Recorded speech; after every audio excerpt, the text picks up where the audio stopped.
A lot of you guys, especially you wrestlers, have no problem getting to the back, but once you're there, what do? I mean, we all have some kind of idea of how to do a rear naked choke, but there's other options, right? And there's also ways to make the rear naked choke much easier to complete if you struggle with it. So if that sounds like you're in the right place. Let's dive in.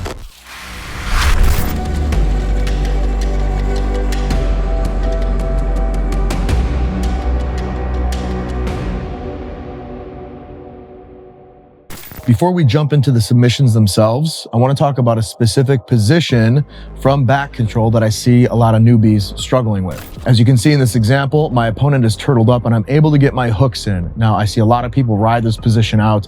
You can choke from here, but it can be very difficult, especially if they're good at turtle. So what you need to do is break your opponent down. And I'm going to show you one of my favorite ways to do this. So as you can see, my feet have inside control. I've got my boots in, as a lot of wrestlers will say. First, what I want to do is take my right forearm and put that against the base of his skull. My left arm is then going to wrap underneath his armpit through the outside, come up through the inside, and then gable grip my other hand. From here, I can create a lot of torque or tension by twisting my torso or my upper body into his neck.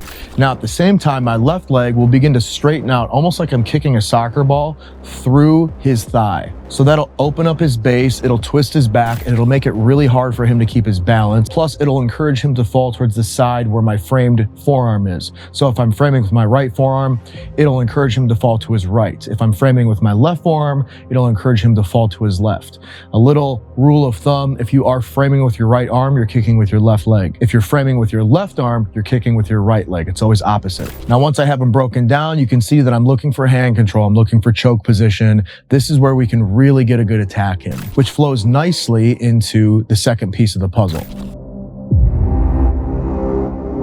Now we're going to talk about how to get the choke, and there's actually a nice way to get a single-handed choke from here, but I'm also going to show you a variation of the rear naked that I really like. So as you can see, I sit my partner up. I'm in a traditional back take scenario where we learn a lot of chokes from, right? He's sitting up, I'm on his back, I acquire the seatbelt position. So my left arm goes through his armpit, my right arm goes across the top of his shoulder. Now, usually in this position, your training partner or opponent will try to get some version of hand control, and they'll try to cover your hands because they know you want a choke from here. Addressing the correct hand will make all the difference. If you address the wrong hand, it's going to make his life really easy and your life really hard. So the correct way to address his grips is with my left arm, the one that's underneath his armpit, is going to reach up and get wrist control. It's very easy then to, almost like a tricep extension, push his hand with wrist control away from his body or down his body. So if I were to sink the choke without that hand control, that left arm that he has free would come up and it would make my life a bit more difficult. But because I've blocked it, I've obtained control and pushed it out of the way, it opens up a gateway or a doorway for me to step through and begin to initiate this choking process. So back to the example, you see I've got one hand trapped and I've got my other hand free. What I like to do is punch that hand towards his shoulder, right? A lot of times if I go straight for the neck, it's very easy for him to just tuck his chin and block the choke altogether. So one of the ways that I've found that works really, really well, I would say 99% of the time, is to shoot for that shoulder. So once you have that shoulder grip, you can then raise his shoulders up, almost like he's saying, I don't know, like he's shrugging his shoulders.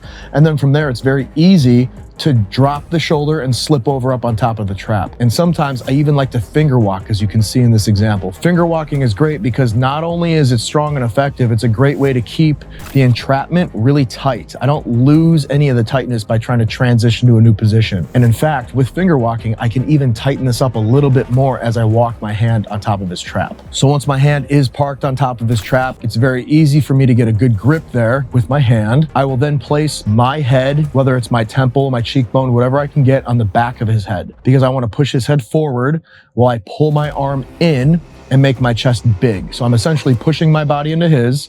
I'm pulling my arm in a choking motion like you would in any standard choke, but I'm also pressing my head into the back of his head. If you do this all at once, as you can see here, it's a pretty easy tap. You just have to be deep enough with your grip on his trap. Now, let's say you're going for that and it's not working. The guy's got good defense. Maybe he's a thicker guy and it's harder to get this in, or maybe he's an extra small guy, and because he's so small, it's hard to take up that space.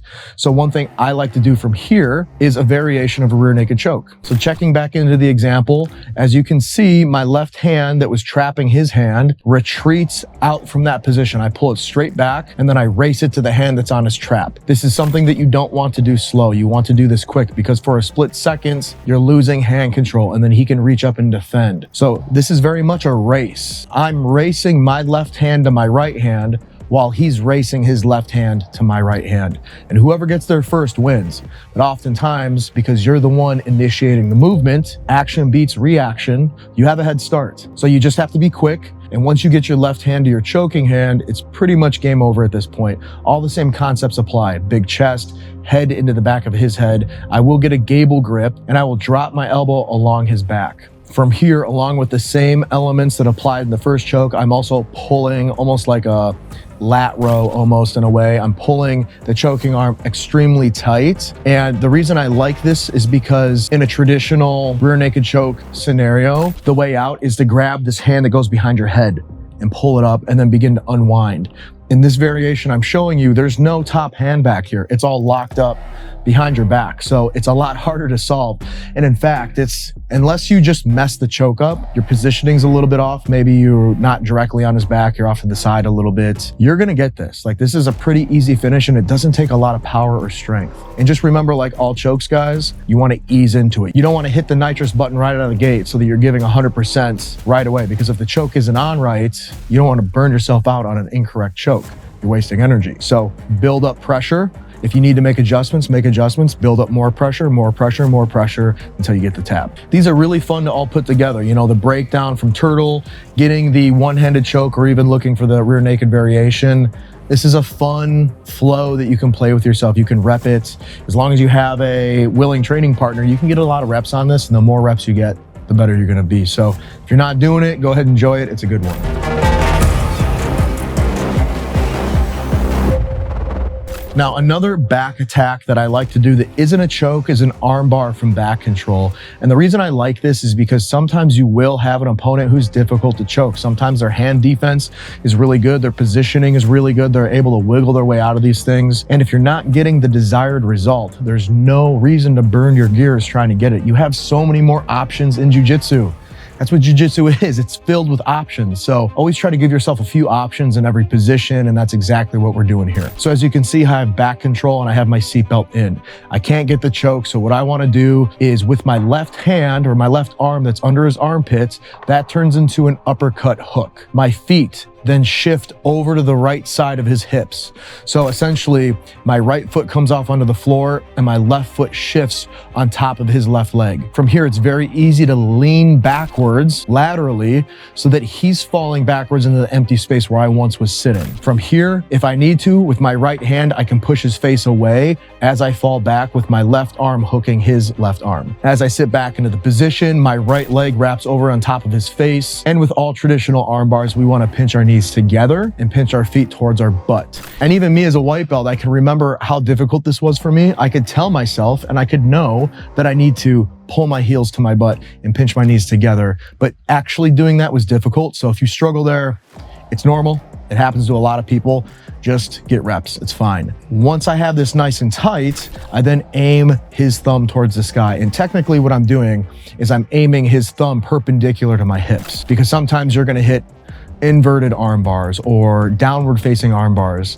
Arm bars are not always finished with the thumb to the sky. The thumb needs to be perpendicular to your hips, 90 degrees to your hips. So in this scenario, yes, thumb to the sky, but something to keep in the back of your mind when you progress and you're starting to hit a little bit more complicated type arm bars. Also remember, you want to grab your baseball bat style grip towards the end of his wrist. The higher up on his arm you grab, the more effective you're going to be. Where is a branch its weakest? At the end of the branch, near the tip, right?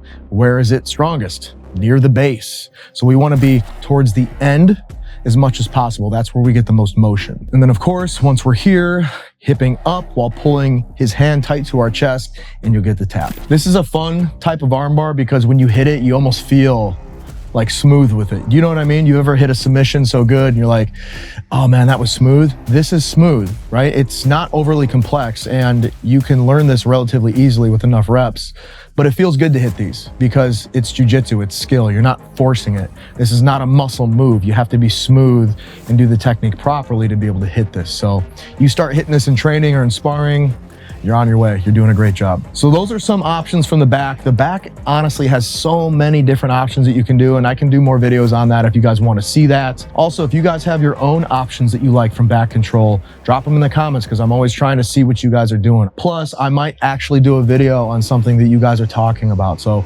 drop your stuff in the comments because I'm reading, I'm interacting, and sometimes I make videos off that stuff. So I appreciate you guys. You know how we like to end them, sometimes backwards, always forwards. I'll see you in the next one.